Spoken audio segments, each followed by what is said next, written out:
हाँ दोस्तों, अस्सलाम वालेकुम। जय हिंद, जय महाराष्ट्र।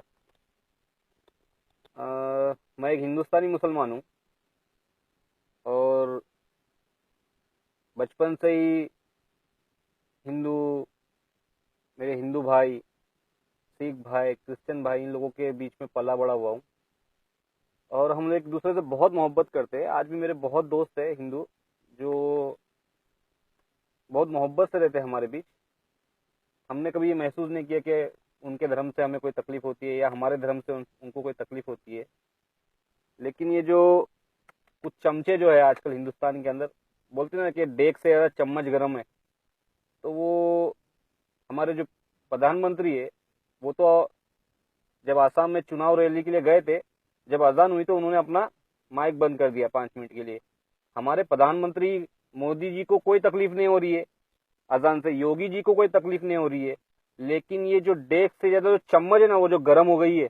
जो चम्मच जैसे आजू बाजू में जो चम्मच लोग है, हाँ, ये चम्मच ज्यादा गर्म हो गई है। तो मेरे दोस्त, मुसलमान खामोश बैठा हुआ है, इसका मतलब डरा हुआ नहीं है किसी से। और हम इस देश से बहुत मोहब्बत करते हैं। इस देश के लिए जान ले भी सकते, जान दे भी सकते। और मेरी जान, मेरे प्यारे नबी मोहम्मद सल्लल्लाहु अलैहि वसल्लम ने कहा था कि जिस मुल्क में रहो उस मुल्क से मोहब्बत करो।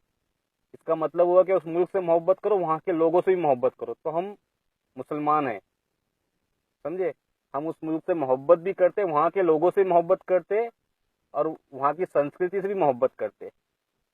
और सोनू निगम, मेरी जान, तेरे से तो मैं एक बार मिल चुका हूँ।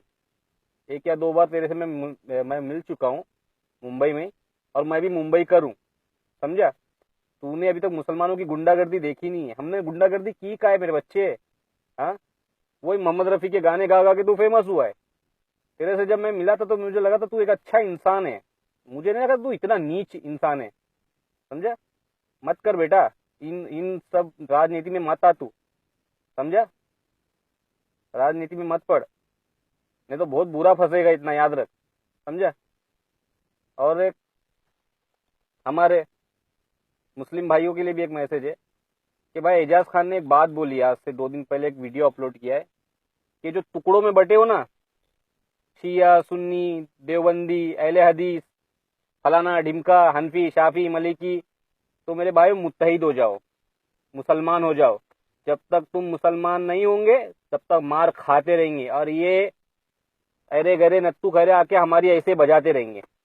जिस दिन हम एक हो गए, जिस दिन हम लोग मुस्लिमीन हो गए, उस दिन हमारा कोई कुछ नहीं बिगाड़ सकता।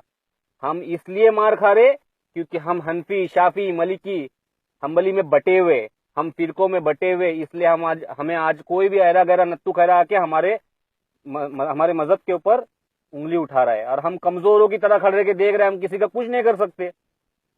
हाँ, किसी का कुछ नहीं कर सकते। क्या हो गया है मुसलमानों आप लोगों को? हाँ, मुसलमान है किधर?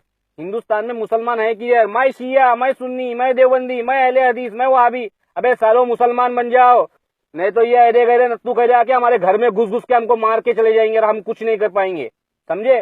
सुधर जाओ, ये मुसलमानों की कमजोरी है जो आज हम फिरकों में बटे हुए। सुधर जाओ, नहीं तो हमारा ऐसा वक्त आएगा कि हमको ये दौड़ा दौड़ा के हमारे रास्ते के ऊपर हमको मारेंगे और हम कुछ नहीं कर पाएंगे।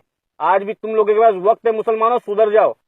हिंदुस्तान हमारा है, हम हिंदुस्तानी है, हम मोहम्मद सल्लल्लाहु अलैहि वसल्लम की उम्मत है। हमारे नबी ने कहा जिस मुल्क में रहो उस मुल्क में मोहब्बत करो। हम हमारे मुल्क से, हिंदुस्तान से मोहब्बत करते, समझे। हमें उकसाओ मत।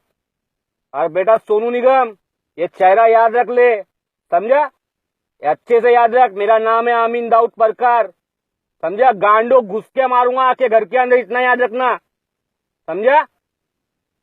तेरे बाप का मुल्क नहीं है वो, समझा। वो मुल्क हमारा, हम हिंदुस्तानियों, हम हिंदुस्तान मुसलमानों का भी मुल्क है। हम अगर हमारे मुल्क के लिए जान ले सकते तो जान दे सकते। ज्यादा उछलना नहीं, इतना याद रख। गांडू कोकनी मुसलमानों, कोकनी, समझा। कोकनी याद रखना, बाप है बंबई में सबका कोकनी, समझा। आज के बाद अगर तूने एक भी अनशन बका इस्लाम के बारे में तो तेरे को ऐसी जगह घुसाऊंगा आगे कि जिंदगी भर याद रखेगा साले, समझा। उखाड़ लेना साले आके।